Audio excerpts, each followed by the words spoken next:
Bouchard, je suis président de NVI, une boîte de stratégie web et de conception de sites web pour les réseaux sociaux. Guillaume Brunet, directeur du marketing chez Transcontinental Média au niveau du média numérique, donc lesaffaires.com, Coup de pouce, Recette du Québec, tous ces sites. Je crois que Facebook, c'est probablement le bastion numéro 1 dans le monde au Canada, c'est-à-dire que c'est la place qui a le plus haut taux de pénétration. On a vu une pénétration en ce moment autour de 64 %. Si on compare ça à l'accès Internet au Canada qui est autour de 75 %, bien, on pourrait considérer qu'à peu près 8 adultes sur 10 a un compte Facebook.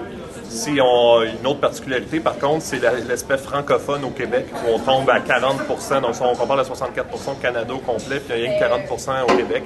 Je pense que la version francophone, je ne sais pas ce que tu en penses, Guillaume, mais la version francophone de Facebook va aider, là, qui a été sortie en mars, devrait nous permettre d'augmenter. Suite à la pétition de plusieurs centaines de milliers de personnes, oui, je pense que Facebook a réalisé qu'il y avait des sous à faire, même avec les Français du Québec et de la France. Alors, effectivement, on s'est retrouvé avec une version maintenant qui a encore quelques petits trucs à améliorer, mais qui en va vraiment vers la bonne voie. Oui, Facebook a sa place dans un contexte d'affaires, particulièrement si on veut rejoindre, ça dépend de la clientèle qu'on veut rejoindre, mais dans un aspect viral, dans une communauté plus jeune.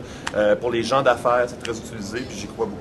Je pense que aussi, quand on désire faire de la promotion d'événements qui sont des événements locaux, je crois que c'est vraiment une excellente façon d'utiliser ça parce que surtout si on a des membres qui viennent de façon récurrente à des activités, c'est une façon très facile et très peu coûteuse d'envoyer un message et tout le monde aime aller faire un petit tour sur Facebook alors versus un courriel qui peut être un peu plus ennuyeux. Ça utilise un peu un calendrier. Alors je pense que ça, c'est quelque chose qui est bien utilisé dans nos milieux. On parle souvent de marketing viral, mais comment le faire? Mais Facebook t'offre la plateforme. Il reste de bien le travailler puis de bien le développer, mais via tout l'environnement de Facebook et les réseaux qui se créent, il y a une application virale gratuite. Il reste en profiter.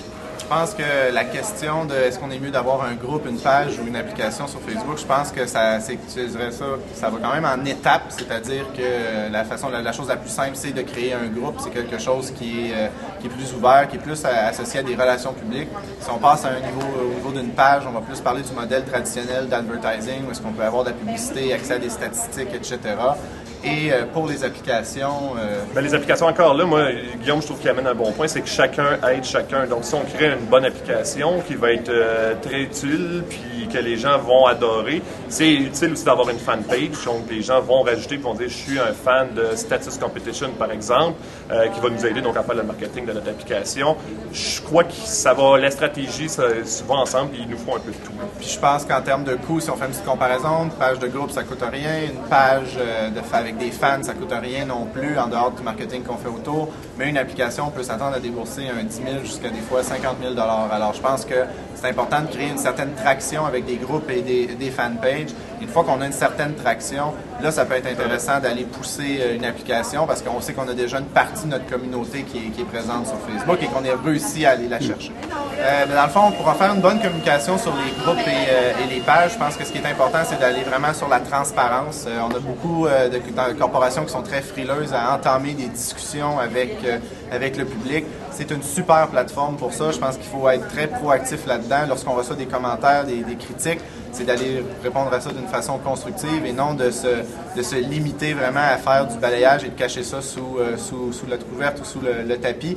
Je pense qu'il faut vraiment plus entamer une discussion et voir ça comme ça. C'est un gros groupe finalement de focus. C'est comme un gros focus group Facebook sur votre marque. Alors c'est intéressant d'aller prendre part et de prendre position à ce niveau-là. Pour l'application, je dirais, premièrement, la sortir au plus vite, ne pas vouloir être control freak, puis vraiment avoir le souci du détail. C'est important de la sortir, de mesurer, de voir ce qui va marcher, ce qui ne va pas marcher. Pensez toujours à la valeur ajoutée de l'utilisateur. Pourquoi je l'installerais, cette application? Pourquoi moi, qui la développe, aurais le goût de l'utiliser puis d'en parler à mes amis? Je pense que c'est les éléments clés. Pour une bonne publicité sur Facebook, bien, on a le ciblage, donc avec les flyers, qu'on parlait tout à l'heure aussi pendant la journée, la possibilité de joindre à un flyers les utilisateurs de mes réseaux. Donc, par exemple, Guillaume Bouchard utilise mon application. Dans la publicité, je le verrai, rajoute un aspect très social qui n'existe pas encore dans la publicité, là, qui est une grande valeur ajoutée.